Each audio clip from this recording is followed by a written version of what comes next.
झारखंड सहित देश भर के सहारा निवेशकों के लिए बड़ी खुशखबरी है। सहारा में निवेश करने वाले लोग ऑनलाइन आवेदन कर अपने बकाया पैसे का भुगतान पा सकते हैं। केंद्र सरकार की पहल के बाद इसकी प्रक्रिया शुरू कर दी गई है। बता दें कि लंबी अवधि से जिन निवेशकों को अपनी जमा राशि की वापसी का इंतजार था, उनके लिए केंद्र सरकार की ओर से सहारा रिफंड पोर्टल की शुरुआत कर दी गई है। इस पोर्टल के जरिए निवेशक ऑनलाइन आवेदन कर अपनी राशि वापस पा सकते हैं। आपको बता दें कि इस पोर्टल के माध्यम से लगभग 5,000 करोड़ रुपए की राशि लोगों को वापस की जाएगी। जानकारी हो कि झारखंड के भी लाखों निवेशकों का पैसा सहारा में फंसा हुआ है। इस कारण हाल में हुए विधानसभा चुनाव में भी बीजेपी और जेएमएम ने इसे चुनावी मुद्दा बनाया था। आइए आपको बताते हैं कि सहारा से जुड़ा मामला आखिर क्या है।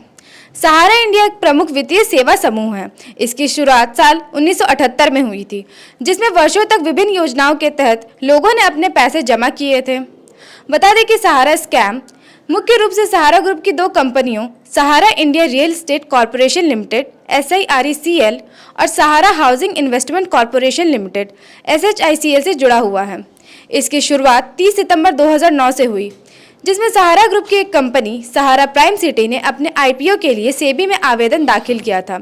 इस आवेदन को DRHP भी कहा जाता है, जिसमें कंपनी से जुड़ी सारी अहम जानकारियां होती हैं। जब सेबी ने इस DRHP को ध्यान से पढ़ा तो पाया कि सहारा ग्रुप की दो कंपनियों की पैसा जुटाने की प्रक्रिया में कुछ गलतियां हैं। इसी बीच 25 दिसंबर 2009 और 4 जनवरी 2010 को सेबी के पास सहारा के खिलाफ दो शिकायतें आई।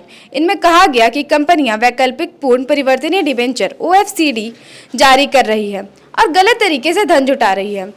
इन शिकायतों के बाद सेबी का शक सही साबित हुआ।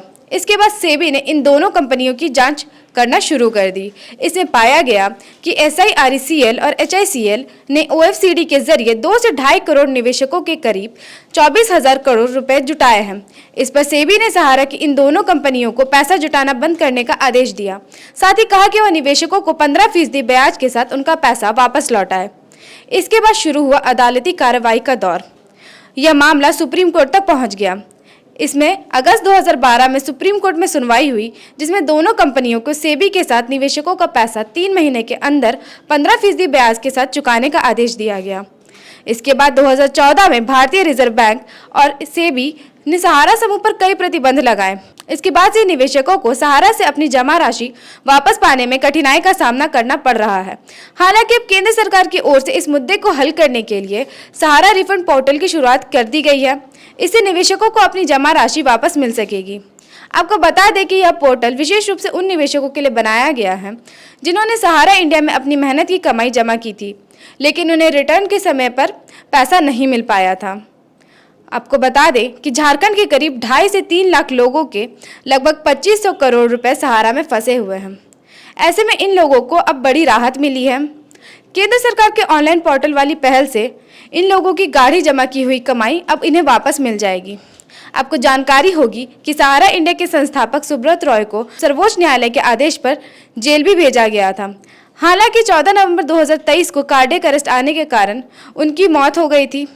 अब यह देखना होगा कि केंद्र सरकार की यह पहल कितनी सफल होती है। गोल, जहां 27 वर्षों के सफर में 17,000 से भी अधिक छात्रों ने डॉक्टर एवं इंजीनियर बनकर भरे सफलता की ऊंची उड़ान, जहां साधारण छात्र भी झारखंड टॉपर्स बनकर बना रहे इतिहास। दूरदर्शी शिक्षाविद श्री विपिन सिंह के मार्गदर्शन में मेडिकल एवं इंजीनियरिंग के लाखों छात्रों के लिए आशा की किरण के रूप में Goal, nation's leading institute. TheFollowUp.in.